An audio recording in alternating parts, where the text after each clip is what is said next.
Hey guys, Shifty here, and welcome to Can I Beat Pokemon Alpha Sapphire with only shiny Pokemon? I've never been much of a shiny hunter, mostly because I have a life, but also because I don't know how they manage to react like that every single time they find one. Yes! Yes! Shiny rookie team, baby! Let's go! But now, that changes, and, for a little extra suffering, why not make it a hardcore nuzlocke? So any Pokemon that faints is dead forever and can never be used again, and no healing in battle. I chose to do this in Alpha Sapphire because it's not a super hard game, and because it's a Generation 6 game, meaning that shiny odds are cut in half from 1 in 8,192 down to just 1 in 4,096. With all that out of the way, let me know your answer to the question on the screen, and let's get into the challenge. Originally, I was going to pick Torchic, but I remembered it's shiny as shit, so I chose the infinitely better Trico with its gorgeous teal coloring, and definitely not because it's a grass type in Hoenn.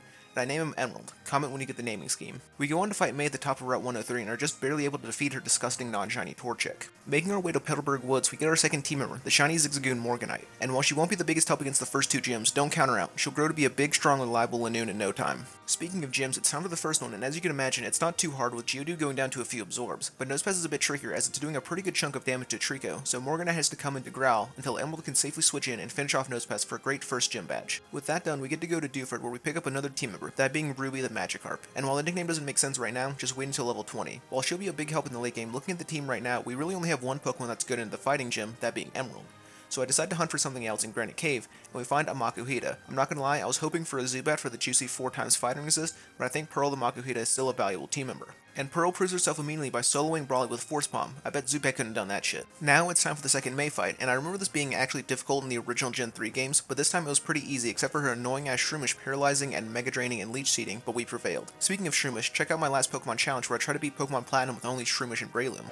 And Gym 3 is a piece of cake as Pearl can take care of the Voltorb after a few Force Palms and bring Maniton to a sliver, leaving the rest to Emerald to clean up with Fury Cutter, winning us another easy gym badge. And you know what else is easy? Subscribing to the channel. It really helps me and lets me know you guys want to see more Pokemon Challenge videos. We have a quick run-in with Team Aqua in the Meteor Falls, but nothing super notable happens, so it's on to the fight with Archie in Mount Chimney. He leads with a Swagger Mightyena to try and confuse us, but my brain is far too massive to fall for such simple tricks. So I gave a Person Berry to Pearl to snap out and use Bulk Up to immediately get +3 attack and obliterate Mightyena on the next turn. Out next is Golbat and goes for confusion as we hit ourselves immediately, but on the following turn we can live an Air Cutter and KO with a Rock Tomb. Sharpedo is last and I risk Pearl getting KO'd from an attack plus hitting herself, but she hangs on with just 10 HP, so it's an easy switch to Ruby to tank the predicted Ice Fang and KO with Dragon Rages. Which means it's time for another gym fight, that being Flannery. She leads with a Slugma Balls, which is one-shot by Morganite's Headbutt, but we do get burnt by Flame Body, except, as we just saw, my brain is far too massive for status tricks like that, so a Held Rossberry heals it. Next is Torkoal, and expecting a fire move, I go to Ruby, but it just sets Sunny Day up, boosting the power of Fire-type moves by 50%. But Ruby is an absolute monster and takes only a quarter of her HP from a Sun-boosted Overheat, and gets a 2-shot with Dragon Rage, which leaves just normal, but it's no match for Ruby's Rage. With yet another easy gym fight done, I figured it's time for a new encounter, so I go to Route 111 and try and catch a Flygon, one of the most iconic Gen 3 Pokemon, but instead I find a Baltoy. Far from what I wanted, but it's a really nice shiny and a defensive monster, or at least I thought it was before I learned it doesn't have any recovery moves.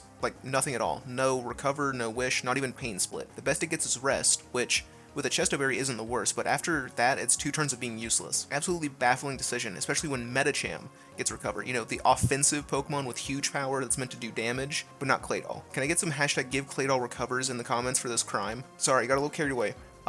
On the way back to Petalburg, we went through Rust Turf Tunnel and got an Aggronite, and that gave me an idea. Why not use Aggron? It's one of my favorite Gen 3 Mons, and with stats like this, why not use it? So I make my way to the second floor of Granite Cave, where I actually find one, making us 2 for 6 on catching the shiny mon I actually wanted. On to the normal gym, obviously Pearl just goes fucking dumb on our dad's normal times, just a slaughter, a crime scene, really, it's disgusting. Making our way to Route 118, we low-key get kidnapped by Steven and brought to an island and have to fight our way out. And after beating those Aqua grunts that were probably just trying to save me from Steven, we befriend this weird-looking dog thing, and no, I'm not resetting for shiny Latios. Later on we have to fight the Aqua admin baddie, but she only has a Sharpedo, so Ruby can easily take care of it. And there was a May fight here, but it must have been really easy because I literally don't have the footage for it saved, so use your imagination, I guess. Which means it's time for the Flying Gym, and Topaz, now a Lairon, one-shot Swallow with a Rock Slide, and managed to live a 4-time super effective Earthquake from Altaria, which means Ruby is free to switch in on another Earthquake and KO the Cotton Bird. Next is Pelipper, and it just stalls like a motherfucker with a Roost and Protect, but it's not difficult, just annoying. And last is Skarmory, but it can't survive Ruby's Rage plus a Vital Throw from Pearl, winning us yet another gym badge. After a little skirmish at the top of Mount Pyre, we gotta go to Slateport and run off Team Aqua, and then do the same in their underwater base, where nothing really interesting happens, so on to Gym 7. Which is another super easy one as Mega Sceptile and Ruby can take out Tate and Liza Solrock and Lunatone with no issues. Now that the level cap is over 46, it's time for Mega Aggron to show why it's so awesome. Archie leads with Mightyena, which just goes for some status moves as we Iron Defense and KO it. Next is Crobat, and his acrobatics does just 5 damage, but I guess that's to be expected when you have an over 400 defense stat with Iron Defense. And Crobat easily goes down to Rock Slide, and on the following turn, Muck falls to an Earthquake. Last is Sharpedo, and even a Stab, Strong Jaw boosted Crunch coming off of a base 145 attack stat does 34 damage. So yeah, Aggron wins that handedly. And I guess seeing Aggron win so hard must have pissed off Kyogre, because he's throwing a fit in some old cave, so Mega Sceptile has to go put his ass back to sleep. And I'm sure you'd think I'd use Sceptile to sweep the Water Gym, but you couldn't be more wrong. It's actually Morganite who does the sweeping. With Belly Drum giving us a 4 times boost to our attack and a pretty good speed stat, we can outspeed and one-shot everything with strength. See, I told you she'd be a big, strong, reliable team member. Nothing really crazy happens during the Wally fight, but I just wanted to point out how crazy his theme is. Like, listen to this shit. It's an insane song, it goes crazy. First of the Elite Four is Sydney, and obviously I lead with Pearl, but she gets 2 chip from Poison, so it's up to Morganite to sweep with Play Rough, and that she does. The Ghost type specialist Phoebe is up next, and it was supposed to be another Morganite super sweep, but of course Dustclap had other ideas. Ruby takes it out, but gets taken down to about a third in the process, so it's up to Topaz to take down the rest of her team, except for the last Bayonet, which we leave for Emerald. Morganite gets her revenge for the Phoebe battle by literally one-shotting every one of Glacier's Pokemon after a Belly Drum. It's so awesome to see our second team member putting in so much work in the Elite Four.